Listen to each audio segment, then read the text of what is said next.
मौर्य। नमस्कार, बड़ी खबरों में आपका स्वागत है और मैं हूं आपके साथ तनु मलिक और आप देख रहे हैं लाइव एक्सप्रेस। अपने भूमि सौदे की बीजेपी शासित हरियाणा और राजस्थान में जांच का सामना कर रहे रॉबर्ट वाड्रा ने कहा कि बीजेपी उनका राजनीतिक फायदे के लिए इस्तेमाल कर रही है और उन्होंने ये भी कहा कि वे राजनीतिक प्रतिघात का विषय हो गए हैं और मुद्दों से भटकाने के लिए उनका इस्तेमाल हो रहा है। देश का मौजूदा राजनीतिक और सामाजिक माहौल दुखद है। कांग्रेस अध्यक्ष सोनिया गांधी के दामाद विवादास्पद कारोबारी ने कहा कि उनके कारोबार करने वाले किसी अन्य कारोबारी की तरह लिया जाना चाहिए और इस बात को उनकी पत्नी प्रियंका गांधी वाड्रा के राजनीतिक परिवार से नहीं जोड़ा जाना चाहिए। उन्होंने कहा कि इन दोनों तथ्यों को लगातार जोड़े बिना उन्हें देखा जाना चाहिए। ये आरोप लगाते हुए कि उन पर लगातार राजनीति हमले हो रहे हैं, 40 वर्षीय रॉबर्ट वाड्रा ने दावा किया कि भाजपा जब भी लोगों का ध्यान बांटना चाहती है, एक राजनीतिक औजार के तौर पर उन पर हमले करती है। वाड्रा ने कहा कि हमेशा उन्होंने कानून के मुताबिक अपने कारोबार में पारदर्शिता बरती है, लेकिन उन्हें निशाना बनाया गया और झूठ फैलाया गया कि जिस तरह से उन्हें पेश किया गया है उनके लिए बेहद कठिन स्थिति बन गई है। वाड्रा ने कहा कि मेरे बारे में धारणा इतनी गहरी हो गई है कि ऐसे लगता है कि जैसे कि किसी के लिए अब सच के कोई मायने ही नहीं रह गए हैं। हरियाणा और राजस्थान में उनके कारोबार के खिलाफ की जा रही जांच के अलावा उनकी कंपनी को प्रवर्तन निदेशालय की ओर से भेजे गए एक नोटिस पर उन्होंने कहा कि स्पष्ट राजनीति प्रतिरोध है। राष्ट्रीय जनता दल आरजेडी के मुखिया लालू प्रसाद यादव ने प्रधानमंत्री नरेंद्र मोदी को दोबारा शपथ लेने की सलाह दे डाली है। लालू के बड़े बेटे तेज यादव को शपथ ग्रहण के दौरान एक शब्द का गलत उच्चारण करने के कारण मंत्री पद की शपथ दोबारा लेनी पड़ी थी। इस गलती को लेकर सोशल मीडिया से लेकर चारों ओर खूब हो हल्ला मचा था। 2 दिन तक इस मसले पर खामोशी धारण किए रहे लालू यादव ने रविवार रात 2 ट्वीट किए हैं और इन दोनों ट्वीट में उन्होंने पीएम मोदी को निशाना बनाया है। लालू यादव ने अपने ट्विटर पर पीएम का एक वीडियो अपलोड किया है, जिसका उन्होंने लिंक भेजा है। इस लिंक के हवाले से लालू यादव ने कहा कि चूंकि पीएम मोदी ने भी एक शब्द का उच्चारण गलत किया है, इसलिए उन्हें भी दोबारा शपथ लेनी चाहिए। वीडियो में सुना जा सकता है कि पीएम ने अक्षुणन को अक्षुणन बोला है। लालू यादव ने ट्वीट करके कहा कि देश को तोड़ने का इनका एजेंडा है, क्योंकि पीएम मोदी ने देश की प्रभुता और अखंडता को अक्षुणन रखने की शपथ तो ली ही नहीं थी। जयपुर में शनिवार को आर्ट समिट के दौरान गायकी कलाकृति को लटकाने के मामले में कलाकारों के साथ बदसलूकी पर राजस्थान की सीएम वसुंधरा राजे ने अफसोस जताया है। राजे ने रविवार को ट्वीट किया कि मैं जवाहर कला केंद्र पर हुई घटना से बहुत दुखी हूं और पुलिस आयुक्त ने उसके लिए खेद प्रकट किया है। जयपुर में शनिवार को आर्ट समिट के दौरान गायकी कलाकृति को लटकाने के मामले में कलाकारों के साथ बदसलूकी पर राजस्थान की सीएम वसुंधरा राजे ने अफसोस जताया है और राज्य ने कहा कि मैं जवाहर कला केंद्र पर हुई घटना से बहुत ही दुखी हूँ। पुलिस आयुक्त ने इसके लिए खेद प्रकट किया है। पुलिस ने इस दौरान कलाकृति के बनाने वाले कलाकार को बाल पकड़कर खींचा था। कला प्रेमियों ने पुलिस के इस व्यवहार पर कड़ा विरोध जताया है। हरियाणा सरकार द्वारा लोगों के स्वास्थ्य को ठीक रखने और प्राचीन योग पद्धति की ओर आकर्षित करने के लिए 23 से 29 नवंबर तक योग शिविर आयोजित किया गया। आयुष विभाग के माध्यम से जिले में स्थानीय RKSD कॉलेज स्थित इंडोर स्टेडियम में आयोजित होने वाले 23 नवंबर के शिविर का शुभारंभ उपायुक्त के मकरंद द्वारा 5:30 बजे किया गया। इन योग शिविर में साधकों को विभिन्न आसनों और प्राणायामों का अभ्यास कराया गया। जिला आयुर्वेद अधिकारी डॉक्टर जितेंद्र गिल ने बताया कि सरकार के निर्देशानुसार विभाग द्वारा जिले के 8 दिवसीय योग शिविर आयोजित किया जा रहे हैं। दूसरे दिन 23 नवंबर को प्रातः 5:30 बजे उपायुक्त श्री मकरंद ने इस योग शिविर का शुभारंभ किया। ये योग शिविर प्रातः 5:30 बजे से 7 बजे तक आयोजित किया जाता है। पतंजलि योगपीठ के अधिकारियों द्वारा योग साधकों को विभिन्न सूक्ष्म व्यायाम, आसन और प्राणायाम का अभ्यास करवाया गया। योग करने से हमारे शरीर के साथ साथ मन भी स्वस्थ रहता है। स्वस्थ मन में ही सकारात्मक विचार निवास करते हैं। नियमित योगाभ्यास से असाध्य रोगों पर भी नियंत्रण पाया जा सकता है। आज की तनाव भरी जिंदगी में योग का महत्व और भी बढ़ गया है।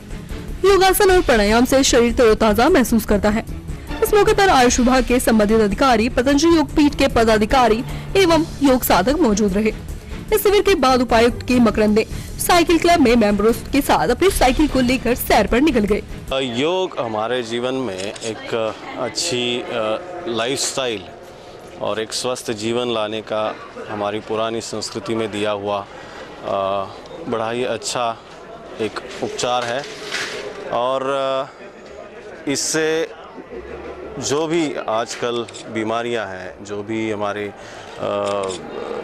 लाइफस्टाइल में हमारी खराबियां आई हैं, वो सारी दूर होने की आशाएं हैं। इस शिविर से लोगों को बहुत बहुत फ़ायदा होगा और इस योग की जो हमारी पुरानी संस्कृति का एक भाग है उसका प्रचार और प्रसार होगा। देखिए, आयुष विभाग की तरफ से सारे हरियाणा में बहुत ज़बरदस्त तरीके से योग पर शिविर लग रहे हैं 22 से 29 सितंबर के बीच में। इससे लोगों को जागरूक किया जाएगा किस प्रकार से आप बीमारियों को आने से बचा सकते हैं अपने शरीर को, और स्वस्थ रक्षण के अनुभूति के आधार पे ही, मतलब स्वास्थ्य की रक्षा की जाए, बीमार होने ही ना दिया जाए, इस आधार पे ही आयुष विभाग ने ये योग शिविरों का आयोजन किया है। प्रदेश सरकार लोगों के स्वास्थ्य को लेकर चाहे कितनी भी गंभीर हो, लेकिन फर्जी डॉक्टर अब भी बेखौफ होकर लोगों के स्वास्थ्य के साथ खिलवाड़ करने से नहीं चूकते। ऐसा एक मामला महेंद्रगढ़ के यादव धर्मशाला में आयोजित निःशुल्क मेडिकल कैंप में देखने को मिला, जिसमें अमेरिका से डॉक्टर आकर मरीजों को चेकअप करेगा ये बात कहकर भीड़ जुटाई गई थी, लेकिन एक फर्जी डॉक्टर से मरीजों का चेकअप करवाया गया और पैसे भी ऐंठे गए। मामले की सूचना पाकर आई पुलिस ने एक आरोपी आयोजक को हिरासत में ले लिया है। महेंद्रगढ़ के यादव धर्मशाला में एक निःशुल्क कैंप में फर्जीवाड़ा सामने आया है, जिसमें मरीजों को अमेरिका से डॉक्टर आने का झांसा देकर भीड़ जुटाई गई। लेकिन जब मेडिकल चेकअप हुआ तो लोगों को पता चला कि ये डॉक्टर तो अमेरिका से नहीं है, और वही निःशुल्क कैंप में भी रजिस्ट्रेशन फीस भी ली जा रही थी। लोगों ने बताया कि अखबार के माध्यम से पता चला था कि यहाँ एक निःशुल्क कैंप लगेगा जिसमें पूरे शरीर का चेकअप अमेरिका से आने वाले डॉक्टर करेंगे, लेकिन मामला कुछ और ही था। झुंझुनू जिले का एक प्राइवेट कंपनी का एडवाइजर लोगों का चेकअप कर रहा था और 24 नवंबर को 3000 रुपए लेकर दवाई ले जाने को कहा गया। हमने अखबार में पढ़ा था कि अमेरिका से डॉक्टर आएगा और फ्री में चेकअप होगा और कोई पैसा नहीं लिया जाएगा। हमारे 50 रुपए लिए गए, मीडिया कर्मी आए तो उन्होंने 50 रुपया वापिस कर दिए और कोई दवाई वगैरह नहीं। जैसे कि उसके अंदर तो ये बताया गया था कि अमेरिका से डॉक्टर, हाँ, अमेरिका से डॉक्टर आएगा। चेकअप किसने कर दिया? चेकअप तो ये कंप्यूटर से कर रहे हैं, पता नहीं कोई डॉक्टर कहाँ से, अमेरिका से कहाँ से ये डॉक्टर? ये पता नहीं, कंपनी का वो है, तो कंपनी का कोई एडवाइजर बताता है, कंपनी का एडवाइजर है कि वह कंपनी का। तो जो दवाइयाँ लिखी हैं वो आपने पता किया मेडिकल स्टोर पे? ना जी, नहीं मिलेगी। ये खुद भी कह रहे हैं कि कहीं नहीं मिलेगी, हमारे पास मिलेगी। और 24 तारीख को 3000 रुपए दे देना, दवाई ले लेना। इन्होंने पैसे लिए 50 रुपये मेरे से, बोले हम आज आपके इलाज देखेंगे और 5 दिन बाद आपको दवाइयाँ देंगे, उनके पैसे भी नहीं लगेंगे अगर आप दर्द में टाइम नहीं हुआ। मेरे साथी ने बताया था कि यहाँ फ्री कैंप लगाया जाएगा, उसमें शरीर का चेकअप होगा, जो फुल चेकअप होगा फ्री होगा। और यहाँ आके उसमें पर्चे उन्होंने काटे, जो पर्चे के रजिस्टर में नाम लिखा और 50 रुपये रजिस्ट्रेशन फीस उस लड़के ने दिया। वह इस मामले की सूचना मीडिया को लगी तो मीडिया कर्मी वहां पहुंचे और आरोपी डॉक्टर से पूछताछ की। पूछताछ में पता चला कि वो कोई डॉक्टर ही नहीं था। उसने बताया कि वो एक निजी कंपनी का एडवाइजर है और शरीर में हर प्रकार की बीमारियों की हमारी कंपनियां दवाई देती है, और उसे फोन करके बुलाया गया था और उसने बताया कि उसे पता ही नहीं इन्होंने क्या विज्ञापन दिया है। उसने इस बारे में किसी प्रकार की जानकारी न होने की बात कही। ईवा इंडस्ट्रीज का मैं वेलनेस एडवाइजर हूँ। हमारा 60+ देशों में हेल्थ अवेयरनेस के ऊपर काम है। हम किसी प्रकार के कोई चार्जेज नहीं लेते हैं और ना मैंने कोई चार्ज लिया है। बाहर यदि कहीं चार्ज ले लिया गया हो, मेरा गेट बंद था, बाहर यदि कहीं चार्ज ले लिया गया हो तो मेरे नोटिस में नहीं। जैसे यहाँ पर बताया गया था कि निःशुल्क कैंप लगेगा, लेकिन यहाँ से 50 रुपए ऐंठ रहे हैं। देखो मैं क्या कर रहा हूँ, मेरा डोर बंद था, बाहर यदि 50 रुपये लिए गए हैं, मुझे मेरे नोटिस में ये बात नहीं है। तो कितने मरीजों को आपने यहाँ पर देखा? मैं मेरे सिस्टम पे देख के बता सकता हूँ। नहीं, लगभग कितने होंगे? लगभग नहीं, मुश्किल से 15 आदमी। वहीं जब यादव धर्मशाला के पदाधिकारियों से जब बात की गई तो उन्होंने बताया कि कैंप संचालकों ने उनसे ये कहा था कि निःशुल्क कैंप का आयोजन किया जाएगा। इसमें बिना किसी किराए के कैंप लगाने के लिए जगह दी गई थी। इन्होंने ये कहा कि हम प्रधान जी से मिल गए हैं और उनसे परमिशन लेकर आए। प्रधान जी ने कहा भी आप है ना वहाँ नोट करवा दें। तो हमने इनसे पूछा भी आप कैंप कैसे? बोले जी फ्री ऑफ कॉस्ट लगेगा, कोई पैसा नहीं लगेगा।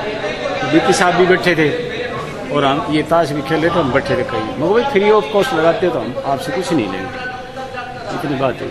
ये बोले ठीक है। लेकिन जैसे बाद में पता चले ये पैसे ले रहे हैं लोगों से, जब तो हमने फिर मना कर दिया भैया ऐसे थोड़ी चलेगा, जब फ्री की कह रहे हो आप तो हम ये पैसे लोगे तो हम नहीं चलने देंगे। इसी मामले में पुलिस ने एक आरोपी आयोजक को अपनी गिरफ्त में ले लिया है और कुछ लोग पुलिस आने से पहले फरार हो गए। अब देखना है कि ये फर्जी डॉक्टरों का गिरोह कब तक पुलिस के हाथ नहीं लगता है।